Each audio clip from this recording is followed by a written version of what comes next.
You wanted the best. You've got the best podcast. The hottest podcast in the world. The Chris Voss Show, the preeminent podcast with guests so smart you may experience serious brain bleed. The CEOs, authors, thought leaders, visionaries, and motivators. Get ready. Strap yourself in. Keep your hands, arms, and legs inside the vehicle at all times, because you're about to go on a monster education roller coaster with your brain. Now, here's your host, Chris Voss. Hi, folks. It's Voss here from the ChrisVossShow.com, the ChrisVossShow.com. Hey, everyone. Welcome to the big show. We certainly appreciate you guys tuning in. Ladies and gentlemen, boys and girls of all ages, welcome to the big circus tent in the sky, where we bring you the latest minds, the brilliant people, the billionaires, the White House advisors, you name it. They've been on the show. I mean, just every time I do this show, I learn something new, and I hope that my audience does as well. There's just so much you learn, and I'll just I think in the previous show, I learned a new term that expanded my mind. And the beautiful thing is, when you're smarter, you get this glow about you, this aura, and people go, "My God, that person is sexier." And you're like, what makes you so sexy and hot? And it just oozes off you like George Clooney. And I go, well, I was born that way. But for you, you're like, I listen to the Chris Voss Show. So there you go. And all the more to recommend it to your family, friends, and relatives, because if you have them good looking and sexy, well, you'll make good looking, sexy kids. I don't know what any of this means, but it's our shaming tactic that we use to do the plugs. Go to youtube.com/Chris Voss, linkedin.com/Chris Voss. Let's see. There's the big LinkedIn newsletter. You must subscribe to that. Goodreads.com. And we're on that new Threads and TikTok and whatever new social media they're starting this week. And we'll probably be out of business next week. We have an amazing gentleman on the show. He's a CEO. He's built his own company, and he's going to be talking to us about how he did that, how he became an entrepreneur, and some of the background, everything he does. If you're watching on YouTube, which I highly recommend you do, he's a big Indiana Colts fan of Peyton Manning. And he's got a whole plethora of Peyton Manning fandom behind him. So as a Raiders fan, I can appreciate Peyton Manning, his love of the game. So we've been having a nice chat about that. So if you get a chance, check out his wonderful thing there. And of course, we're trying to shame and plug you into watching it on YouTube as well. Craig Geisler is on the show with us today. He's the CEO of Cherrywood Enterprises. Cherrywood Enterprises is a national buyer of charged-off debt portfolios. I'm going to try to talk to him and charging off my ex-wife's debt.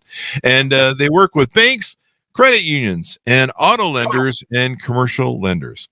From there, they outsource their portfolios to a network of attorneys nationwide, and they are considered the premier debt buyer. Craig has worked in the debt arena since 2009 and been the CEO of Cherrywood Enterprises since 2012. He's married to his wife, Amy, and they live in West Palm Beach, Florida, and they have 4 kids. Welcome to the show, Craig. How are you?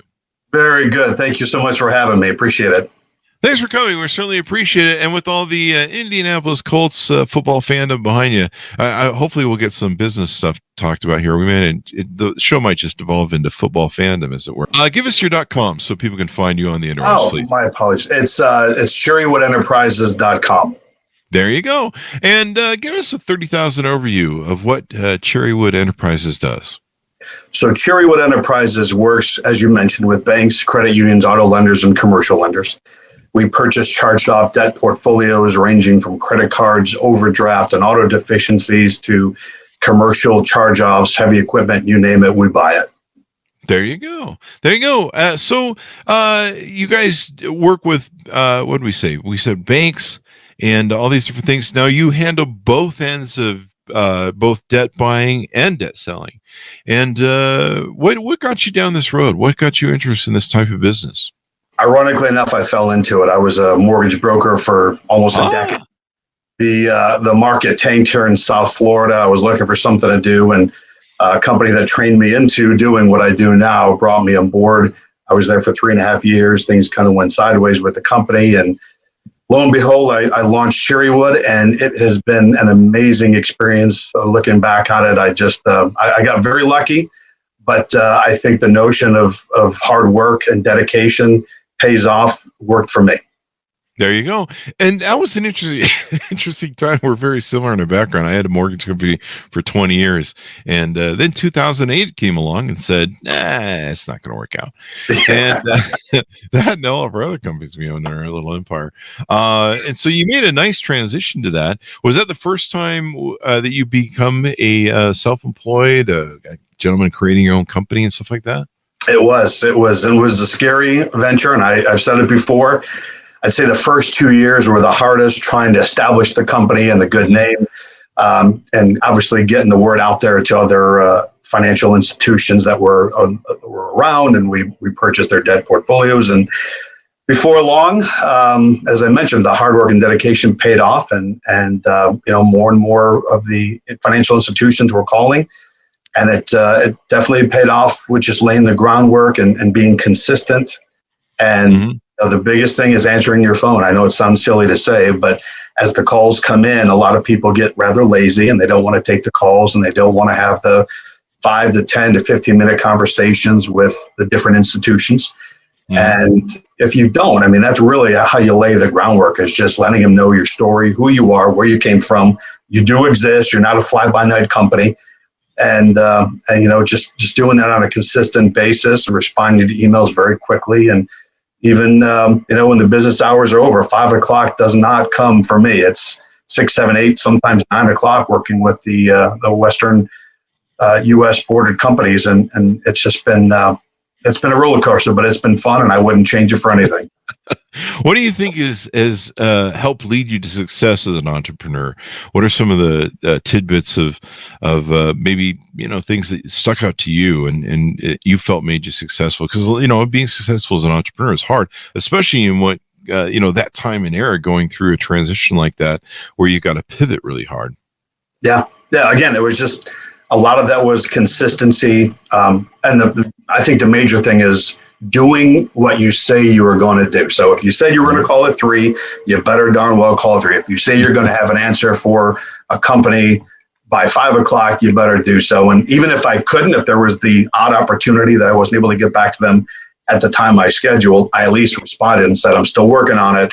I haven't forgotten about you, but I'm going to get you the answer I promised you. And just doing that consistently and hard work and making the phone calls and, dare I say, kissing the babies, it all paid off. And of course, the other is going to conferences, meeting people face to face, shaking hands, introducing yourself. And I think a big part of being an entrepreneur is, one, you have to be humble. You can't be this, well, I'm an entrepreneur, so I'm this guy that you need to talk to, and not the other way around. It doesn't work that way. So being humbled, being gracious, kind of letting your story play out to who you are, why you are the way you are. And then, again, the consistency with follow-up and answering questions and just being and learning. And that's the main thing. As you get the questions that are asked of you, if you don't have the answers, don't make one up. I mean, you just look stupid when we'll find out that you just gave them a bunch of crap. So if you're going to be asked a question that you don't know, the proper response is always, I don't know. Let me research that and I'll get back to you. And then you do. And I think people respect the fact that you're not trying to give them a boatload of crap, but you're actually a guy that if he doesn't know the answer, will find it for you. There you go. And so having that ability to be a good resource, to manage your word, to stay with your word, stand with your word. There's a lot of flakiness in business nowadays. And then entrepreneurism has a tendency to kind of keep you humble. At least it did for me. Until I got a big head later in years. But for the early years, it kept me humble when we were still eating humble pie and living on top ramen and all that good stuff. Did you find it was hard to transition from going from, working for, one thing and doing another? And did you change your leadership styles? Did it give you a challenge in leadership? Yes and no. The transition was not hard because I've always said, I think if you're in some type of a sales position, I don't care if it's with Payne Weber or Morgan Stanley or as a server and a bartender, which is what I started off at years and years and years ago. I think everybody should start off as a server because you learn how to read people. If you're selling, your specials and whatnot, how to pitch that to people, what to say, what not to say. And I think it kind of paid off. So in regard of pivoting from one line of work to another, it wasn't that hard because it was still in all intents and purposes, it was a sales position. I mean, you're just glorified by the title. But again, if you and letting people know that you're out there and what you do, I think that's what plays out. Not so much the title, who you are as a company, but again, going everything that we just talked about before, being consistent and making sure that you're the guy that people go to when they have questions about your particular career field. There you go. So you guys work with banks, credit unions, auto lenders, and commercial lenders to buy charged off debt, bad debt, I guess. Do you guys end up being a collection agency, or how does that work? I know you have outsourcing you do with attorneys. Yeah, I don't want to be an agency. There's a lot of rules and regulations that are always changing, that there's no way. I mean, listen, I give credit to where credit's due. If you own an agency in today's day and age and you're doing it and you're successful, kudos to you, because it's not easy. I certainly don't have the wherewithal or the patience to be able to do that. So the first thing I've always done is I've always worked with these financial institutions. So letting them know that we're buying their charged off debt, it seems kind of easy, right? You know, we're coming in and we want to give you money, and not the other way around, where most people are coming to the banks and these financial lenders looking for money. I'm not. I'm there to give you the money. I want to take your bad accounts that stop talking to you, stop taking your phone calls, stop responding to the letters. And, you know, we go back 4 years. So it seems like, you know, on the surface, that kind of a pitch, man, this should be successful. But with that, they've really, since I'd say 2010, they've really started to regulate not just the collections market, but everything associated with it. Yeah. So with being a debt buyer, there's a bunch of states that require that you're licensed, which, you know, we are, and we're always transitioning into the new states that are making that a law. And then we always are keeping up with compliance. We belong to a couple associations that are fantastic with letting the members know any of the recent changes in what particular states. So coupled with that, and getting back to your question, outsourcing is the proper way for me to go.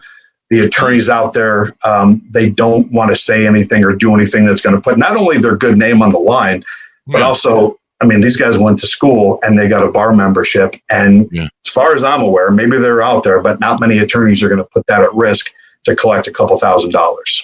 Sure. Yeah. So that makes sense. And then you guys still you're still holding that in your portfolio, right? So you're not selling and turning over them, just so I understand the model you're using.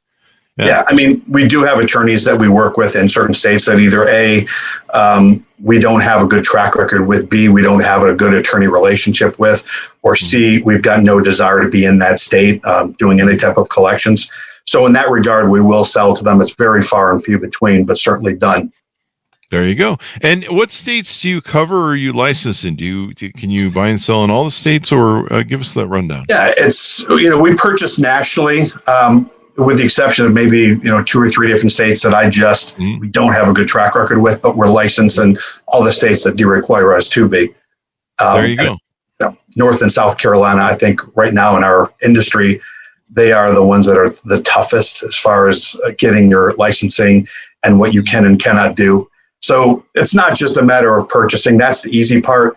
It's the aftermath. So you got to be able to know, well, at least the attorneys for us have to know once you what you can do, what you can't do, how to go about getting garnishments if you're going to garnish bank accounts.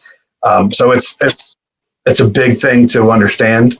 And that's why we work with what I consider the best out there, the best of the best, because they're on top of things. They're going to conferences. They have their compliance people. They're always making sure that they're on top of their state laws, rules, and regs. So there you go. I noticed on your on the signature on your email, you're involved in a lot of bankers associations, and I see the Utah Bankers Association, Colorado Bankers Association, and we'll work with a lot of banks in that regard. Yeah, you have to. And again, it's as I mentioned before, it's creating the notion that we go to the conferences, we like to shake hands and introduce ourselves and let everybody know in those particular bank states what we do and how we do it. And it shows like yours that certainly increase that word across the United States. Yeah. And I noticed you have a website, or on your website, you have an NDA on there. So yes. If they want to talk to you about their stuff, or they can call you, I guess, is that the best way for people to reach out to you that are interested in buying or selling debt, maybe attorneys looking to work with you? Certainly, you can go on our website. The NDA, I think, is crucial. It protects everybody's proprietary information. So, Sure. you work with Cherrywood, and a lot of people might want to know how we do what we do, and they want to borrow our ideas, thoughts, and procedures and make it their own, which is certainly you could.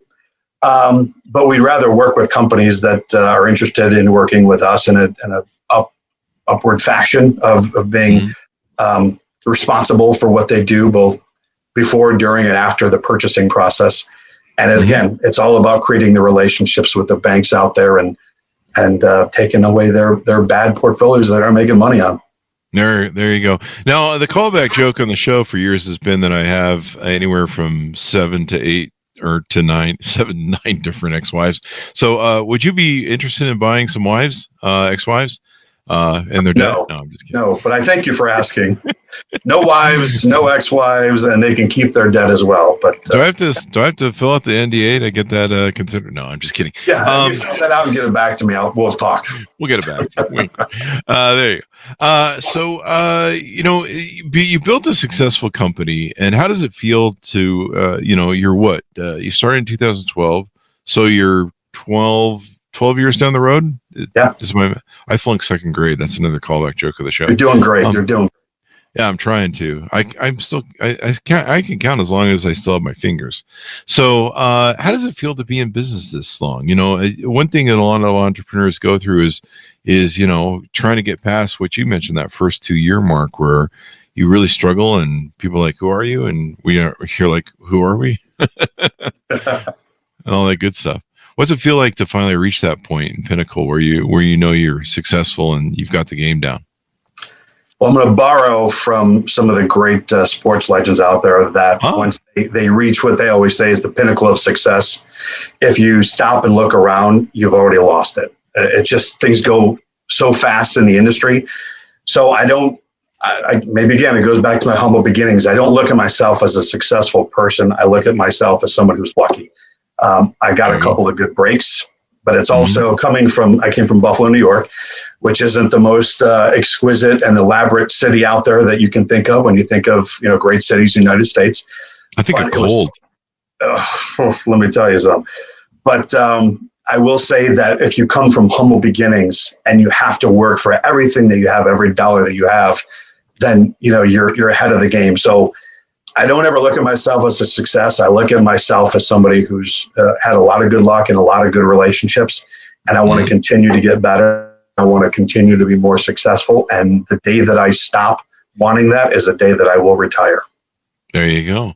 And so in leadership with your employees and stuff, and the people who work at your firm, what sort of style do you think you use with them? How do you keep honed as a good leader and keep in touch with your employees and keep them motivated?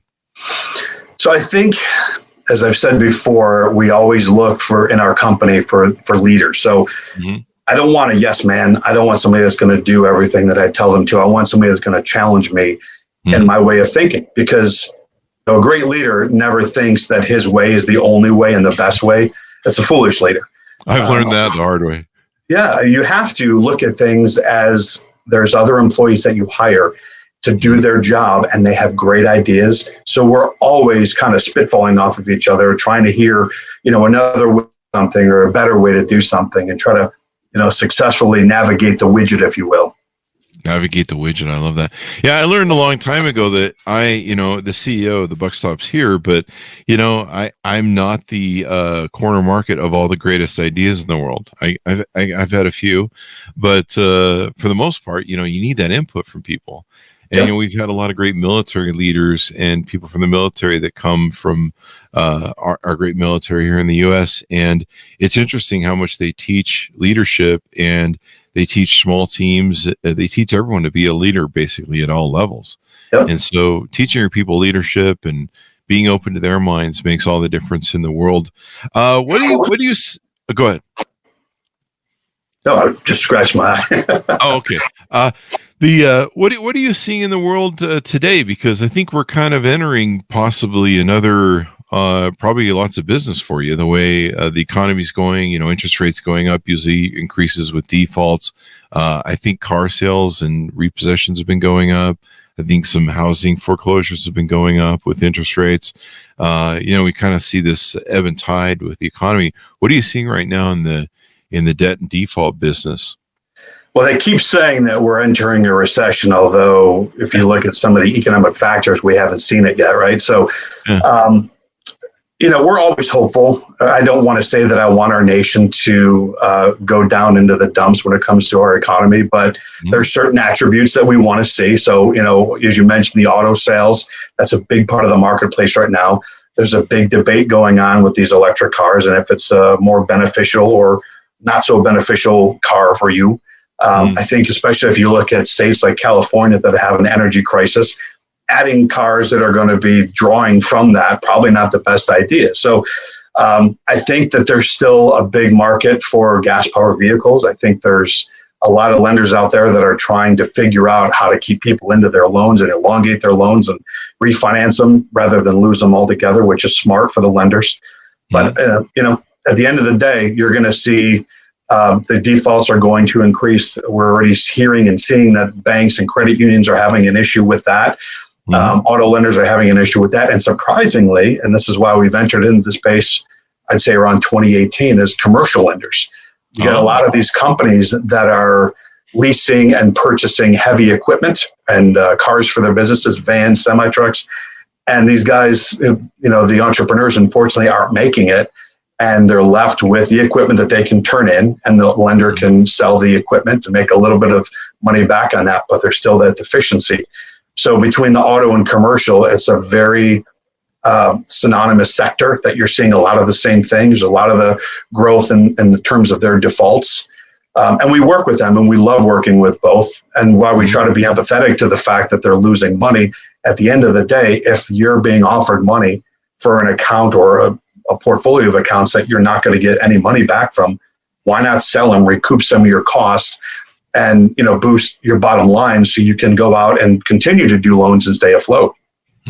Yeah, sometimes some money is better than no money. Agreed. Especially for the work that it takes to go in and recover it, and you got to focus on what you're good at doing as a business. I know there's some interesting things going up in our economy. It's been a weird sort of, like you mentioned, it's not really a recession. And I don't know if we've soft landed or not, because there's interesting thing going on if you understand M1 and M2 money policy in the Federal Reserve. But I think in October, the moratorium from COVID on repayments to people's school loans expires. And they're saying there's probably some defaults coming down the wire. And, people are kind of not used to paying their student loan payments. And they've probably been having a little bit more fun with that money than they maybe should have. Maybe buy some cars. And there's a one channel I love watching on TikTok where this accountant guy sits down with the young generation Z and very young millennials, I guess, at the end of the millennial phase. And they've got car payments that are like $1,500, $2,000 for a car payment. Yeah. And they're fairly young, so they're still not making a lot of money. But even for what I'm making, I'm just like, that better be that'd be a pretty expensive, nice car, but they're not. They're just like a Toyota Corolla 2023. And, the prices of cars went crazy. They went to like 140 for pickup trucks. And you're like, what? And so I watched some of their debts, and, they're going out to eat 5 times a day at Uber Eats, that's $40 a pop to deliver you a $10 bag from fucking McDonald's. And you're just sitting there just going, wow. And then when you look at the debt crush that's coming from that, but it's been an interesting thing because basically what we've had is the baby boomers and late Gen Xers like me have been moving out of the retiring early, basically, with COVID. We're just like, fuck it, we're out, bye. And we knew this was going to kind of happen, but it's happening faster because of COVID, where they just were like, I'm not doing this anymore, I don't need to. And so because of it, our job, there's a huge glut that's coming into our job market and that's why we have this weird recession where we have high employment, but we have all the other factors, and it's kind of weird. Yeah. So, but I imagine there's going to be more defaults and debts coming your way as some of these different economic things. And there's always kind of this cleansing of economies. You're always, up and down. It seems like really hard to just get a smooth one for a long period of time. Well, the funny thing was, from I'd say 2020 to 2021, and even probably in the early parts of 2022, everybody was getting their government subsidies and they paying their bills on time. I mean, I can't tell you how many of the banks, credit unions, and auto lenders I was talking to, and they were saying to me, well, our defaults are down because, ironically enough, everybody's paying their bills. Yeah. And it was tough for companies like myself out there because we weren't getting, when we're normal portfolios we were getting were between $18 to $25 million worth of charge-offs on a national lender. Now we're looking at, $3 to $5 million. Wow. And, it was devastating. I hated it. But then now, everything corrects itself within a 2 to 3 year time period. And now that everybody's back to work, now they're defaulting on their loans again, and they're not paying the loans that they got from 2-3 years ago. Lenders are now turning to companies like Cherrywood to sell their charged-off loans again. So everything is kind of going back to that cyclical pre-COVID format. And it's great for companies like myself, maybe not so much for the lenders. I've had several conversations with CEOs that said the same thing. And, again, I try to be empathetic, but you guys had your 2 to 3 years where you were making back a lot of your money and you were getting your payers and everything was great. Now we're going back to where we should have been. And, going back to our conversation about mortgages, back in the early 2000s, I felt like all these different mortgage lenders were coming out offering these insane loans, no-doc loans and stated income, stated employment loans, and nobody was checking their finances. They were buying $500,000 to $1 million houses with monthly payments that were certainly something they couldn't afford, but the lenders made it easy for people to get into these houses until it corrected itself. Everybody went back to the conventional Fannie Mae type mortgages where you put 3 to 5% down. And now we're back to normal with the mortgage market. We're going to see the same thing happen in the lenders market where you have the government that's trying to intervene and regulate a lot more with how they're going to lend this money and who they're going to lend it to. And then on the backside of it, when they default, what we can do or not do to the debtors. But at the end of the day, let's look at it like this. You have somebody that went out and bought a car or got a credit card and bought TV and furniture and, they have a nice house that they live in. And all of a sudden they defaulted on all of that because, hey, you know what? We got the stuff. What are they going to do? The bank is going to come in and repossess my TV or my couch? No. Oh, my car. But if I put it in my garage, then, I got a half a chance. So with everything, it's coming back to the point where you got to pay your bills. And I don't know. With people that when you grow up, I don't know of any parent that said, hey, go out there and try to get as much credit as you possibly can and then don't pay it back and see what happens. Who says that? I don't know. There's probably a joke there of ex-wives and marriage, but I don't know. It's you gotta love it. So how do you? People used to ask me what motivates me to get up every day and do work, and I always say bills, and they're just like, that's uninspiring, Chris. And I'm like, it's kind of not really. They come every month. What motivates you to get up every day and still do the work every day after all these years? These surprising conversations and relationships. So it's funny because I wake up every day and, you may have something on your calendar where you've got 2 or 3 different meetings or 2 or 3 different phone calls that you have to make or conference calls. And then there's some days you've got nothing. And I'm a big believer in the days that you have nothing, you make something. So whether it's putting out emails, whether it's calling random companies, talking to our marketing department about coming up with new ideas and how we want to send the message across and give me something new, give me a new picture, give me something that we haven't used before. And then going to, the attorneys or, sometimes if you work with collection agencies and saying, listen, I'm going to give you incentive. If we can get this threshold for this particular month and cross it, then I want to give your collectors or your attorney an additional incentive. It may be financially, it may be a nice bottle of wine, it could be a restaurant gift card, whatever the case may be. But if you're always looking to do something and increase your bottom line in some facet, whether it's something nominal or something big that's going to change your daily outlook and what you do and how you do it, that's it. And I can't tell you how many days where you start off and you got a couple of things that are working, all of a sudden, boom, out of nowhere, you get a new company or a new bank and they're ready to move tomorrow. and you got to get your evaluation together. We've got an underwriting team that is phenomenal with taking a look at portfolios, identifying the good, the bad, and the ugly, which unfortunately more often than not, there's more ugly than anything else, but they're great. And without them, Cherrywood wouldn't be the success that it is. The people that I work with wouldn't be the success that it is. And those financial institutions that we've worked with, we wouldn't be anywhere near it. So you always have to be busy, and don't take a day that's not as busy as a day to go off and goof off. So you have to have, and I think it was Arnold Schwarzenegger that said, always be consistent. Now, he was talking about consistently going to the gym every single day. On days that you don't feel like going to the gym, go to the gym anyway and do something. As long as you're doing something, you're doing better than you were if you were just to sit in your couch, watch Oprah and your other TV shows, click through the channels and, drink a couple of beers and say, well, it was a slow day today, so that's what I did. No. There you go. Wrong way. We've got the audience applause coming in. They love that. I used to have employees say to me, they would come up to me and they'd be like, hey, it's so good. You finally arrived and you're successful, making some money, and you can just kind of sit back on your laurels and ride it out. And what you talk about is, no, you got to still hustle. In fact, sometimes you got to hustle even more the more successful you are. Yep. You have to maintain. You have to maintain. Once you get a good name established, then it becomes even twice as hard to keep that. I mean, what they always say is finding a wife is the hard part, and then keeping them is even harder. So it's the same thing. I'm using your wife dialect there, but it's the same idea with a company. When you're an entrepreneur, you establish and then you reestablish and maintain. And if you do that, there's no reason you can't be a success. But if you get lazy and sit back and have others do what you should be doing, shame on you. And it's only going to come back and bite you. You know what?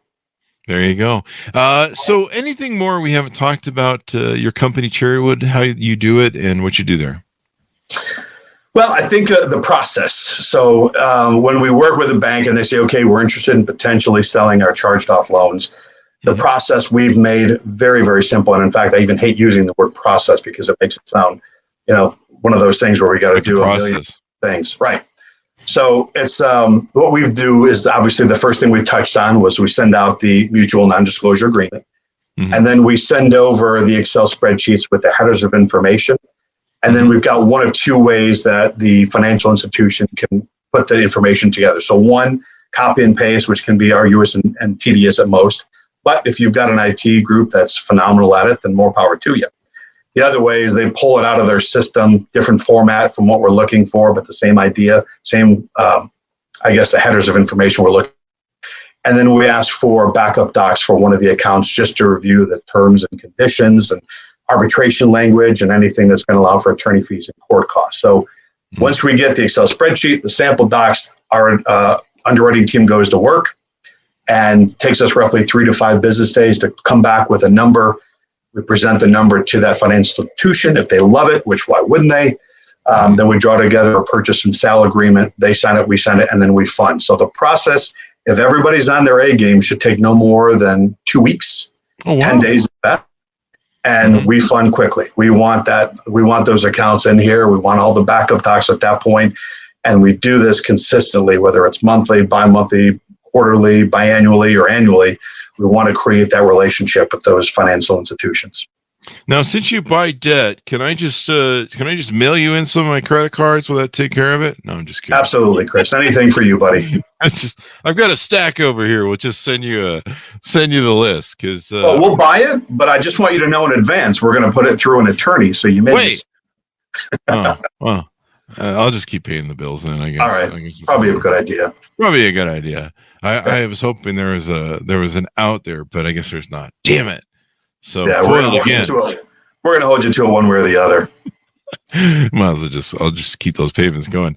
Well, this has been very insightful and very inspiring, I think, for entrepreneurs to give them a vision of how to build good companies, how to be successful, and of course, people who can get in touch with you and work with you on both sides of the coin of buying and selling and collecting debt and all that good stuff. And I know there's a lot of attorneys out there that do that.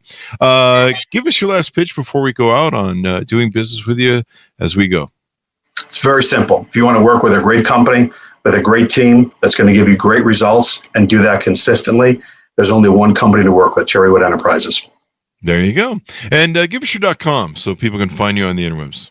Again, www.cherrywoodenterprises.com.